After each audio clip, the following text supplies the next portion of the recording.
Hi guys, எல்லோரும் எப்படி இருக்கீங்க? இந்த வீடியோ ஃபஸ்ட்டு பார்க்குறப்ப தெரிஞ்சிருக்கும் எங்கள் வீட்டு பூஜா ரூம் பற்றி தான் நான் போட போகிறேன்ட்டு.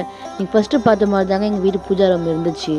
ரொம்ப கபோர்ட்ஸ்லாம் எதுவும் இல்லாமல் அப்படியே எல்லா ஃபோட்டோஸும் வால்லே மாட்டிட்டு ஒரே ஒரு கீழே ஒரே ஒரு டைல்ஸில் வச்சு தான் நான் பூஜா ரூம் யூஸ் பண்ணிட்டு இருந்தேன். பட் எனக்கு ரொம்ப நாளாக ஆசை பூஜா ரூம் ஆல்ட்ரேஷன் பண்ணணும்னு சொல்லிட்டு. ஸோ என் ஹஸ்பண்ட் கொஞ்சம் வுட் ஒர்க் பண்ணிகிட்டு இருந்தாங்க. அவங்கக்கிட்ட கொஞ்சம் ஹெல்ப் கேட்டு எனக்கு ரொம்ப பேசிக்காக சில இது மட்டும் சொல்லியிருந்தேன். அதை மட்டும் அழகாக பண்ணி கொடுத்தாங்க. ஸோ அதை வச்சு நான் அந்த பூஜா ரூம் ஆல்ட்ரேஷன் பண்ணியிருக்கேன். அதை பற்றி தான் இந்த வீடியோ பார்க்க போகிறோம். இப்போது என் பூஜா ரூம் ஆல்ட்ரேஷன் பண்ணதுக்கப்புறம் நான் என்ன பண்ணியிருக்கேன்னா, ஃபஸ்ட்டு என் பூஜா ரூமில் உள்ள ஃபோட்டோஸ்லாம் ரிமூவ் பண்ணிவிட்டேன். அங்கே பூஜை பாத்திரத்தெல்லாம் நல்லா பீத்தாம்பரி பவுடர் போட்டு ஆயில்னஸ் இல்லாமல் நல்லா வாஷ் பண்ணி எடுத்துகிட்டு அதுக்கு அழகாக மஞ்சள் குங்குமம் வச்சு பொட்டு வச்சுட்டு நான் நல்லா அழகாக என் பாத்திரத்தெல்லாம் ரெடி பண்ணி வச்சுக்கிட்டேன். என் வீட்டு பூஜை ரூமில் 2 விளக்கு இருக்குங்க. ஒரு விளக்கு நான் என்னோடய குலதெய்வத்தை நினச்சி ஏற்றுவேன். இன்னொரு வெள்ளி விளக்கு வராகி அம்மன் நினச்சி ஏற்றுவேன். நான் இவங்கள 2 பேர் நினச்சி ஏற்றுறப்ப தான் எனக்கு ரொம்ப மைண்ட் ரொம்ப பீஸ்ஃபுல்லாக இருக்கும்னு நம்புவேன். ஸோ அதனால் இவங்க 2 பேருமே என்னோடய ஃபேவரட்டான காட். ஒன்று என் குலதெய்வம், இன்னொன்று வராகி அம்மன்.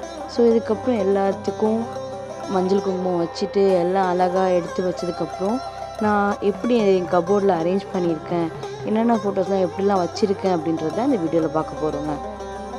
இப்போ இந்த ஸ்லாபே ஃபுல்லாக க்ளீன் பண்ணிட்டாங்க. க்ளீன் பண்ணி அதில் எந்த திங்ஸும் இல்லாமல் எல்லாத்துக்கும் மேலே ஒரு ப்ளைவுட் அடித்து அதில் ப்ராப்பராக பெயிண்டில் கோலம் போட்டு அழகாக நானே கோலம் போட்டு விளக்கு வச்சுட்டேங்க.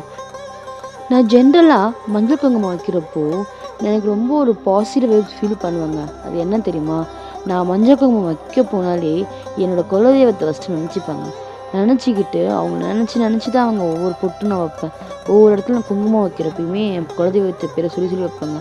கடைசியாக அது பார்க்க அப்படியே எனக்கு ரொம்ப அழகாக தெரியும்.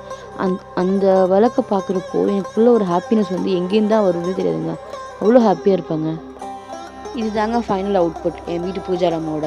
அழகாக 2 குட்டி ஸ்லாப், இன்னொரு பெரிய ஸ்லாப், எல்லா ஃபோட்டோஸும் அதுக்குள்ளே காம்பேக்டாக அரேஞ்ச் பண்ணி குட்டி ஸ்லாபில் கோமாதா, கிருஷ்ணன், சாய்பாபா, முருகர் எல்லாரையும் காம்பேக்டாக அந்த ஸ்லாப்லேயே அரேஞ்ச் பண்ணிட்டாங்க.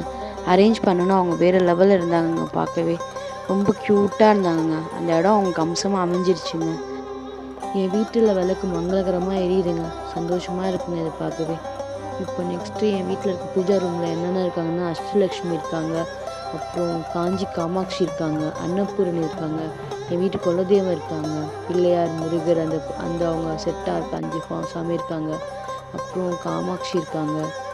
இது திருப்பதியில் வாங்கின பத்மாவதி தாயார், சாமுண்டீஸ்வரி அம்மன், அப்புறம் பெருமாள் எல்லோரும் இருக்காங்கங்க.